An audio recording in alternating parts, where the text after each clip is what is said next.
નમસ્કાર, વિશેષ રજૂઆતમાં આપનું હાર્દિક સ્વાગત છે. હું છું પંકજ શર્મા. દોસ્તો, આજે આપણે વાત કરીશું કાયદાની. જી હા, ભારતમાં લોકો કાયદાથી જેટલા નથી ડરતા એટલા કાયદાની લાંબી અને જટિલ પ્રક્રિયાથી ડરતા હોય છે. કોર્પોરેટ લો, ટેક્સ, કાયદાકીય જોખમો, સોશિયલ મીડિયા અને સાયબર ક્રાઇમ અંગે કાયદાકીય રક્ષણ, ડિવોર્સના વધી રહેલા કેસો, આ તમામ કાયદાની આપણે આજે વિસ્તૃત માહિતી મેળવવાના છીએ. આપણી સાથે જોડાયા છે આર.કે. પટેલ, કે જેઓ R.K.. Law firm private limited ગુજરાતની અગ્રણી કોર્પોરેટ લો ફર્મ છે. તેના સંસ્થાપક છે. આ ક્ષેત્રમાં દેશની સૌથી વધુ પુરસ્કૃત કંપની તરીકે ઓળખાય છે. આર.કે. લો ફર્મ વ્યાપક કોર્પોરેટ લો અને કેસ સેવા પૂરી પાડવામાં નિષ્ણાત છે. તો વધુ વાત ન કરતા આપણે સીધા જ તેમની સાથે જોડાઈએ. આર.કે. પટેલ સાહેબ, આપનું હાર્દિક સ્વાગત છે. નમસ્કાર મિત્રો. સૌથી પહેલો સવાલ તો સર એ છે કે ભારતમાં લોકો કાયદાથી નથી ડરતા જેટલા કાયદાની લાંબી અને જટિલ પ્રક્રિયાથી ડરે છે. જેવું કે મેં પહેલાં જ કીધું, તો કોર્ટ, પોલીસ, નોટિસ, આ બધું જ સાંભળતા લોકો ગભરાઈ જતા હોય છે કે હવે શું થશે. તો શું આપણા દેશમાં ન્યાયની પ્રક્રિયા જ સૌથી મોટી સજા છે? સર, હું આ વાતનો જવાબ એક આરટીઆઈના કેન્દ્ર સરકારના રિપ્લાયથી કરીશ. સન 2021માં, આપણે 2026માં જવાબ આપું છું. 2021માં એક જાગૃત નાગરિકે કેન્દ્ર સરકારમાં આરટીઆઈ કરી કે ભારતની બધી જ કોર્ટોમાં બધા જ કેસ પૂરા કરવા માટે કેટલો સમય લાગશે. સમજવાનું એ છે કે કોઈ વિરોધ પક્ષનો આક્ષેપ નથી.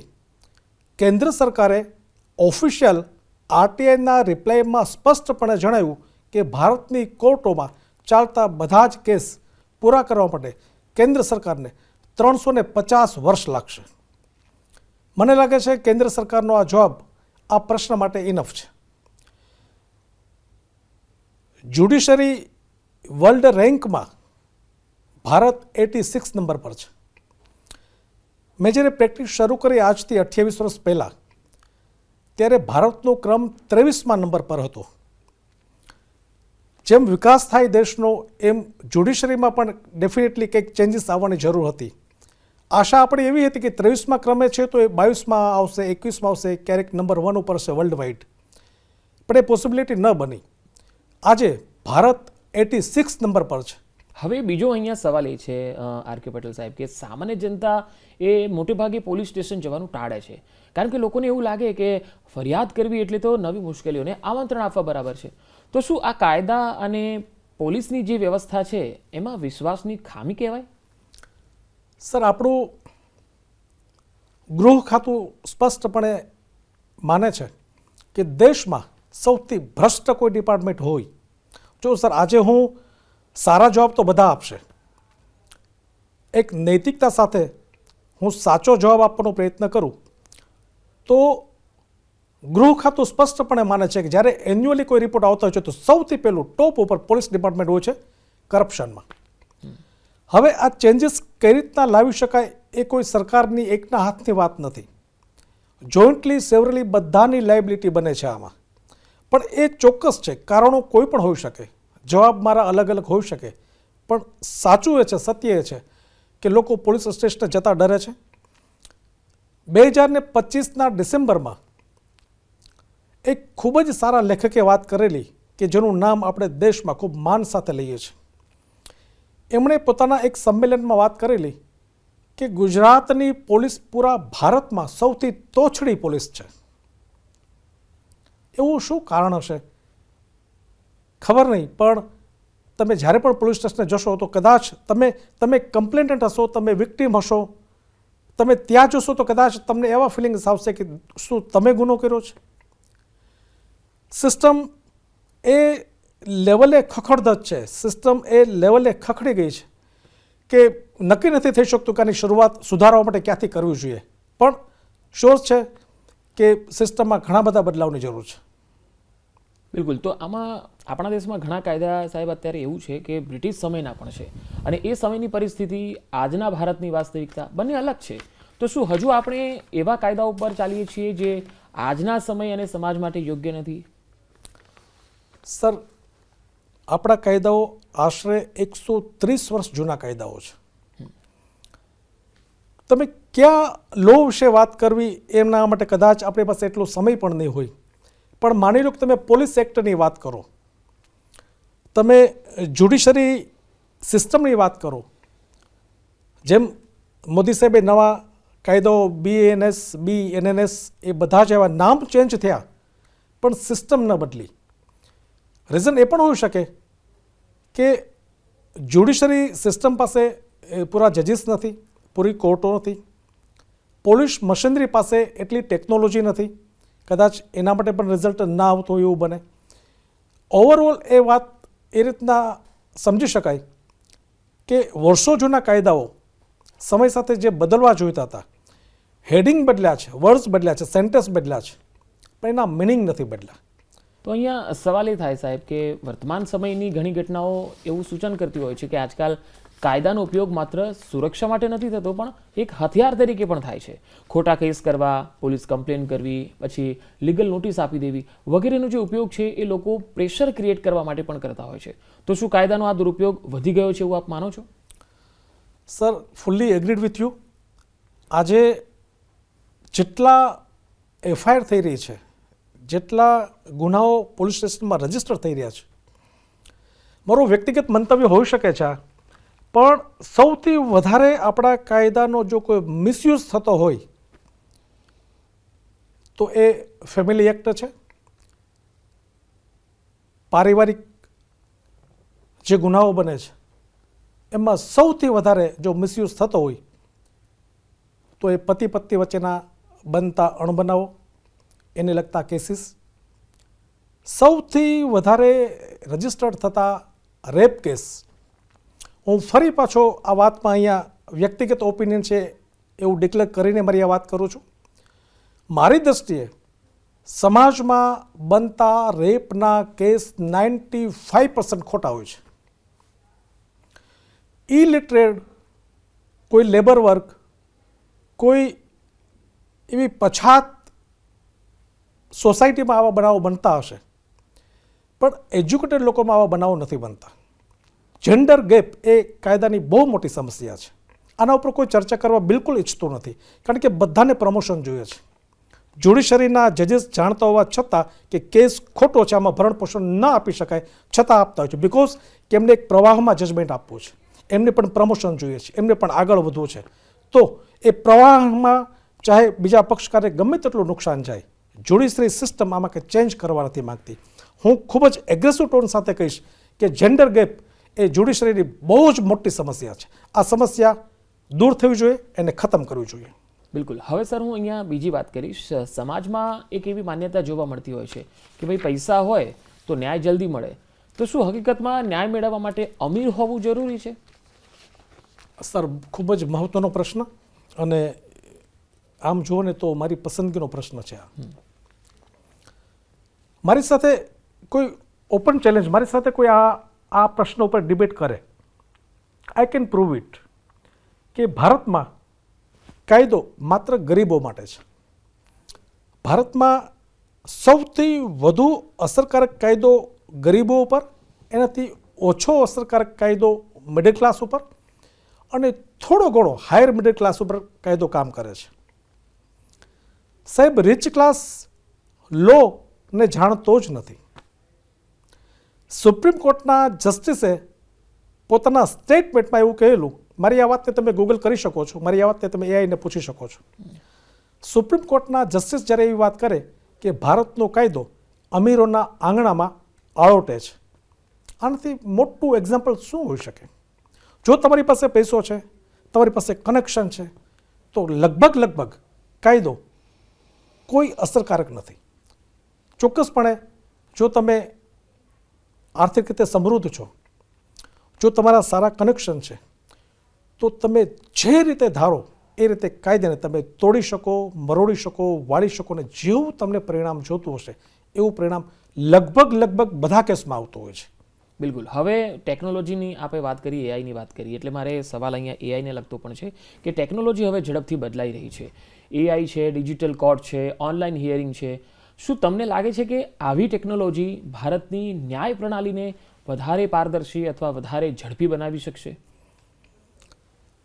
સર, ચોક્કસપણે આ વાત આવકારદાયી છે અને હજારો ફાઇલોની વચ્ચે જો એનું ડિજિટલાઇઝેશન કરવામાં આવે તો ક્યાંક ને ક્યાંક અંશે ન્યાયની પ્રક્રિયા થોડી સરળ પણ થશે, એમાં સ્પીડ પણ આવશે. પણ અહીંયા મુદ્દો એ પણ છે કે માત્ર એઆઈને તમે સાથે રાખીને ચાલશો તો કદાચ ન્યાય એક નિર્ણય બની જશે, ન્યાય નહીં રહી. કારણ એઆઈનો જો સ્ટાર્ટિંગ ફેઝ છે એના ઉપર રિલાય કરવું એટલું ટ્રસ્ટેડ નથી.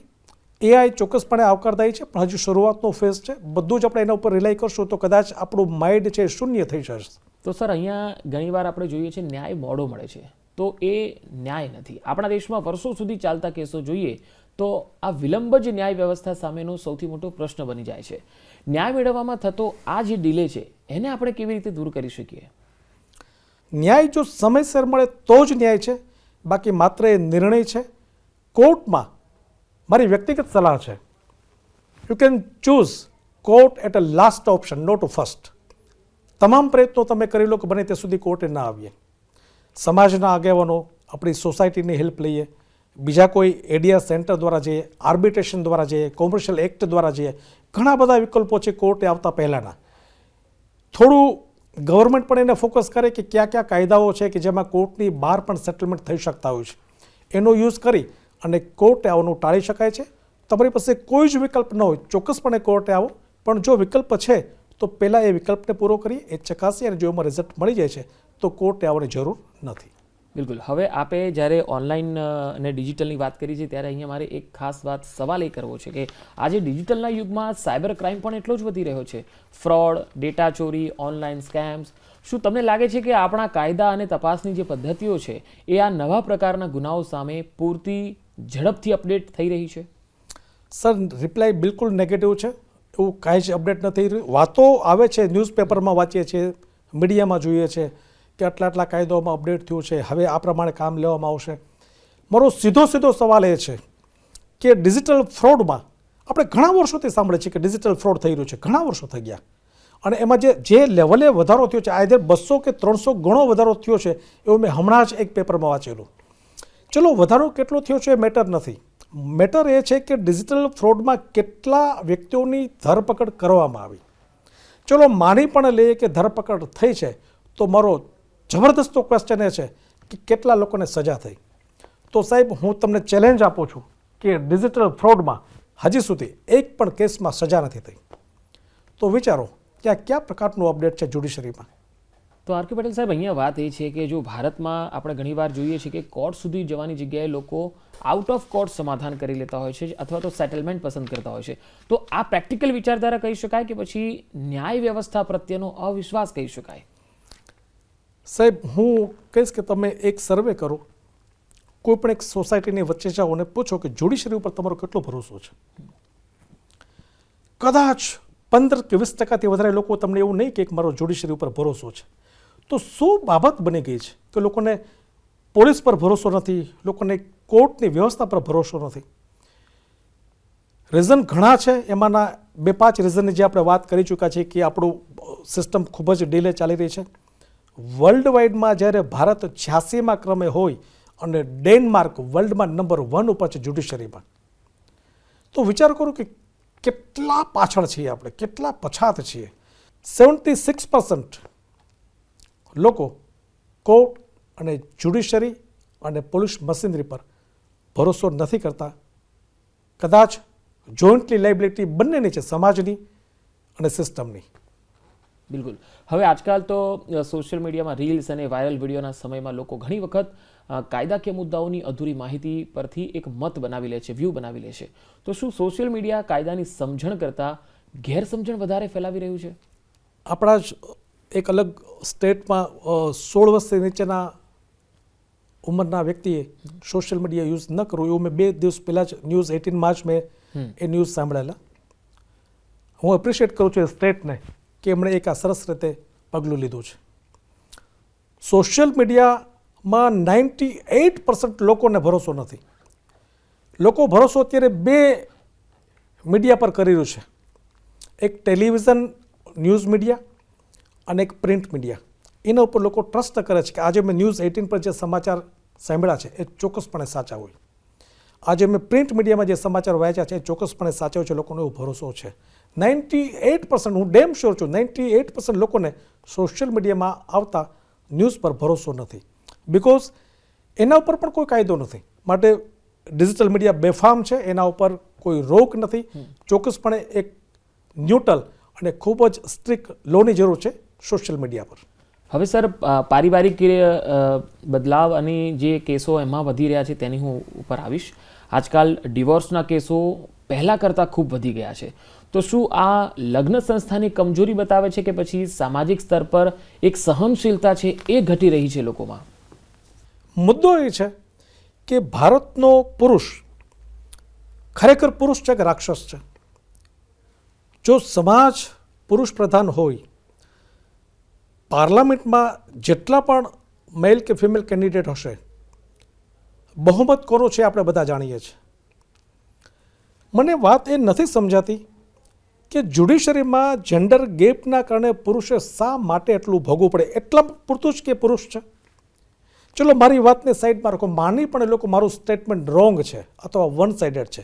સાહેબ, હું આપને સ્પષ્ટપણે કહીશ કે તમારા નજીકની કોઈ પણ ફેમિલી કોર્ટમાં માત્ર 2 કલાક તમે જઈને બેસો. 2 કલાકમાં જો તમે 10 કેસને સાંભળો છો તો 10 કેસમાં આરોપ સેમ છે કે મારો પતિ દારૂ પીવે છે, મારો પતિ જુગાર રમે છે, મારો પતિ મને મારે છે, મારા પતિનું કેરેક્ટર ખરાબ છે. બધા કેસના આરોપ સરખા છે. નાની નાની વાતોમાં પોલીસ સ્ટેશને જવું, નાની નાની વાતોમાં કોર્ટે જવું, નાની નાની વાતોમાં ડિવોર્સ પિટિશન ફાઇલ કરવી, નાની નાની વાતોમાં ભરણપોષણ માંગવું, નાની નાની વાતોમાં ડોમેસ્ટિક વાયલન્સ એક્ટનો મિસયુઝ કરવો. આ કેટલુંક વ્યાજબી છે? તો મુદ્દો એ છે કે સમાજમાં અત્યારે 10 મેરેજ થાય છે, એની સામે 6માં ડિવોર્સ થાય છે. આ 6માં ડિવોર્સનું રીઝન માત્ર જો તમે જોશો તો એવું આવશે કે ડિવોર્સ કોણે માંગ્યા? પત્નીએ. ડિવોર્સ માંગવા છતાં ભરણપોષણ કોણે માંગ્યું? પત્નીએ. ડિવોર્સ માંગવા છતાં ડોમેસ્ટિક વાયલન્સની ફરિયાદ કોણે કરી? પત્નીએ. પતિએ શું કર્યું? એક પણ કેસ નહીં, માત્ર એણે ડિફેન્સનું સ્ટેજ કવર કર્યું, પત્ની સામે કેસ નથી કરતો. મુદ્દો અહીંયા એ નથી કે દોષિત છે, મુદ્દો અહીંયા એ છે કે બધા પુરુષ ખરાબ છે. સુપ્રીમ કોર્ટના વરિષ્ઠ વકીલે જ્યારે સુપ્રીમ કોર્ટમાં રીટ પિટિશન ફાઇલ કરીને વાત કરી કે સાહેબ બધા કાયદાઓ સ્ત્રી માટે બને વાંધો નથી, હજુ બનાવો, એક કાયદો તો પુરુષ માટે હોવો જોઈએ. શું એની વાત ખોટી હતી? એટલો બધો પુરુષ ક્યારે ખરાબ થઈ ગયો? ખરેખર પુરુષ રાક્ષસ? જો નથી તો કમસે કમ એક કાયદો પુરુષ માટે હોવો જોઈએ. સુપ્રીમ કોર્ટના વરિષ્ઠ વકીલે જ્યારે સુપ્રીમ કોર્ટ પાસે જ્યારે આ યાચિકા દાખલ કરી, હવે આશ્ચર્યની વાત એ છે કે સુપ્રીમ કોર્ટે યાચિકાને રદ કરી, 5 લાખનો દંડ કર્યો અને કોર્ટે એ વકીલને ચેતવણી આપી કે ફરી પાછી આવી કોઈ પિટિશન સાથે કોર્ટમાં નહીં આવતા, નહીંતર વધારે દંડનો સામનો કરવા તૈયાર રહેજો. મુદ્દો એટલો જ હતો કે એણે પુરુષ માટે કાયદાની વાત કરી. કેટલું કેટલું કેટલું ગેરવ્યાજબી કહી શકાય. આવા જેમને પણ મારો આ મેસેજ પહોંચે છે એમને એમ લાગે કે ના મારી વાત ખોટી છે તો ચોક્કસપણે મને મળજો, હું તમને મદદ કરીશ. બિલકુલ. સર, આજના સમયમાં લિવ ઇન રિલેશનશિપ વધુ ખુલ્લેઆમ ચર્ચાનો વિષય બની છે. કાયદો લિવ ઇન રિલેશનશિપને કેટલા અંશે માન્યતા આપે છે અને જો આ સંબંધોમાં વિવાદિત થાય તો સંપત્તિ મેન્ટેનન્સ અથવા તો પછી બાળકોના હિત માટે જે મુદ્દાઓ હોય છે એનું શું આપણા કાયદામાં પૂરતી સ્પષ્ટતા છે? સાહેબ, આપના સીધા પ્રશ્નનો ટૂંકો જવાબ કે લિવ ઇન રિલેશનશિપ માટે ભારતમાં કોઈ કાયદો છે જ નહીં. અહીંયા વાત એવી સમજવામાં આવે છે અથવા તો વકીલ સાહેબ એવું સમજાવતો છે કે આવો કાયદો છે, કાયદો છે જ નહીં. ડ્રાફ્ટ બનતો હશે પણ કાયદો નથી. કાયદો નથી એનો અર્થ તમારે એ લેવાનો છે કે તમને કોઈ રોકવાવાળું પણ નથી. રાઈટ? લિવ ઇન રિલેશનશિપમાં તમે રહ્યા, કાયદો નથી તો તમે રહી શકો છો. કાયદાએ તમને એવી છૂટ નથી આપી કે તમે આવું કરશો તો તમને કંઈ પ્રોટેક્શન આપશો કે વગેરે વગેરે કાંઈ પણ. એના માટે કાયદો બન્યો જ નથી. આ વ્યક્તિગત સ્વતંત્રતાની વાત છે. હવે તમે સ્વતંત્રતા ગણો કે સ્વચ્છંદતા ગણો, લિવ ઇન રિલેશનશિપ એનું એક જ નામ છે. ઓકે, હવે થોડા સમય પહેલા એવી ચર્ચા ચાલી કે કોર્ટ મેરેજ કરતા પહેલા દંપતીએ માતા પિતાની મંજૂરી લેવી જરૂરી છે. તો આવા કાયદાઓ બંધારણીય દ્રષ્ટિએ કેટલા યોગ્ય? સર, બંધારણમાં બહુ સ્પષ્ટ, મને સેક્શન અત્યારે બરાબર યાદ નથી આવતી, પણ બંધારણમાં ચોક્કસપણે એ વાત કરવામાં આવી છે કે લગ્ન માટે માતા પિતાની સંમતિ હોવી જોઈએ, ચોક્કસપણે હોવી જ જોઈએ. એનાથી તમારું ભવિષ્યનું સારું નિર્માણ થશે, સારા સંસ્કાર મળશે અને એક સારા પરિવારનો તમે હિસ્સો બનશો. તો જો આ કાયદો અમલમાં આવે છે તો હું આવકારું છું કે દરેક લગ્નમાં માતા પિતાની સંમતિ હોવી જ જોઈએ. હવે બિઝનેસ જગત માટેનો એક મામલો છે જેમાં ચેક બાઉન્સના કેસ ખૂબ વધ્યા છે. તો લગભગ રોજબરોજની આ બાબત બની ગઈ છે. આ પરિસ્થિતિ પાછળના મુખ્ય કારણો શું હોઈ શકે? સાહેબ, અમદાવાદના 25 કોર્ટો નેગોશિયેબલ માટે કામ કરી રહી છે એવું મેં હમણાં જ સાંભળ્યું, અને એ પણ ટૂંકી પડી રહી છે. તો રીઝન શું છે કે ચેકના કેસીસ પણ એટલા જ વધી રહ્યા છે. અહીંયા ખાલી એક જ વાત ઉપર હું ફોકસ કરીશ કે ચેકનો કાયદો એટલે તમારે પેમેન્ટ માટે મળી જતા 2, 3, 4, 5 વર્ષની મુદત. તમારી પાસે ચેક છે, ચેક રિટર્ન થયો, તમે કેસ ફાઇલ કર્યો, 2.5-3 વર્ષનો ચુકાદો આવ્યો, એ ચુકાદો આવતા પહેલાં, બરાબર સમજો, એ ચુકાદો આવતા પહેલાં ચેકની જો પ્રિન્સિપલ એમાઉન્ટ તમે કોર્ટમાં જમા કરાવી દીધી તો તમને પેનલ્ટી નથી, તમને ઇન્ટરેસ્ટ નથી, તમને જેલની સજા પણ નથી. તો વ્હાઇટ કોલર લોકો આ વાતનો મિસયુઝ કરી અને આનો બિઝનેસ કરી રહ્યા છે કે ભાઈ મેં કોઈ પાસેથી 1 કરોડ રૂપિયાનું કોઈ ગુડ્સ પરચેસ કર્યા, મેં એને ચેક આપ્યો, ચેક રિટર્ન થયો, એમણે કેસ ફાઇલ કર્યો, 2 વર્ષ એ કેસ મિનિમમ ચાલે, ચુકાદો આવતા પહેલાં એ 1 કરોડ રૂપિયા કે જેનું મેં ગુડ્સ લીધા છે 1 કરોડ જેવું કોર્ટમાં જમા કરાવી દઉં છું તો મને કોઈ જ પ્રકારનું વ્યાજ નથી, મને કોઈ પ્રકારની પેનલ્ટી નથી, મને એક્સપેન્સ નથી, મને જેલની સજા પણ નથી. એટલે ચેક બાઉન્સના નેગોશિયેબલ એક્ટનો એક મોટી આ એરર છે કે આ ન હોવું જોઈએ. લોકોમાં જો થોડું સ્ટ્રિક્ટલી પ્રોસિડિંગ થશે તો આ કેસ ઘટાડી શકાય એમ છે. પણ ઓવરઓલ નેગોશિયેબલ એક્ટ એ સ્ટ્રોંગ લો છે અને એ લો ચોક્કસપણે સારી રીતે કામ કરી રહ્યો છે. બિલકુલ. હવે એક છેલ્લો અને ટૂંકમાં જવાબ આપની પાસેથી ઈચ્છીશ. જો તમને ભારતીય ન્યાય પ્રણાલીમાં માત્ર એક સુધારો લાવવાની તક મળે તો તમે કઈ બાબતને સૌથી પહેલા બદલશો? સર, હું જસ્ટિસ ઇન ટાઈમિંગ, કાયદો સમયસર મળવા ઉપર કામ કરીશ. કાયદો સમયસર મળે તો જ કાયદો, ન્યાય સમયસર મળે તો જ એ ન્યાય છે. બાકી નિર્ણય તરીકે સ્વીકારીને આપણે નીકળી જવું પડતું હોય છે.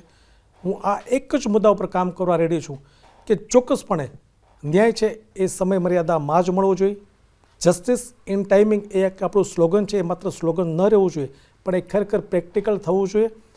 જજીસની મેન્ટાલિટી પણ બદલવી જોઈએ કે ફાઇલ 4 વર્ષ જૂની છે તો હું હાથમાં નહીં લઉં, 5 વર્ષ થશે પછી મને આપજો, 2 વર્ષની ફાઇલનું રેકોર્ડ જોઈને તરત જ મૂકી દેવી, એ મેન્ટાલિટી જજીસ પણ ચેન્જ કરે, જ્યુડિશરી પણ ચેન્જ કરે, પબ્લિક પણ એ મેન્ટાલિટી ચેન્જ કરે કે વાતમાં આપણે કોર્ટે જવું છે.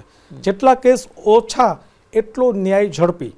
તો સમાજ અને જ્યુડિશરી એ બંને સાથે મળી અને જસ્ટિસ ઇન ટાઈમ એના ઉપર ચોક્કસપણે કામ કરવું જોઈએ અને હું એમાં સહભાગી થઈશ તો મને આનંદ થશે. જી, આર.કે. પટેલ સાહેબ, આપ અમારા કાર્યક્રમમાં આવ્યા અને કાયદાકીય રીતે દર્શકોને જે સુંદર માહિતી આપી, ઊંડાણપૂર્વક આપી, ખૂબ ખૂબ આભાર આપનો અમારા શોમાં આવવા માટે. Thank you sir. તો દર્શક મિત્રો, આજના આ કાર્યક્રમમાં કાયદાકીય અલગ અલગ બાબતોની, અલગ અલગ ક્ષેત્રોની, યુવાનોની, પરિવારની, બિઝનેસની અલગ અલગ કાયદાઓની આપણે વાત કરી. આશા છે કે તમને આ કાયદાની સમજ ખૂબ સારી રીતે આ કાર્યક્રમ થકી મળી ગઈ હશે. આજે વિશેષ રજૂઆતમાં અત્યારે આટલું જ. નમસ્કાર.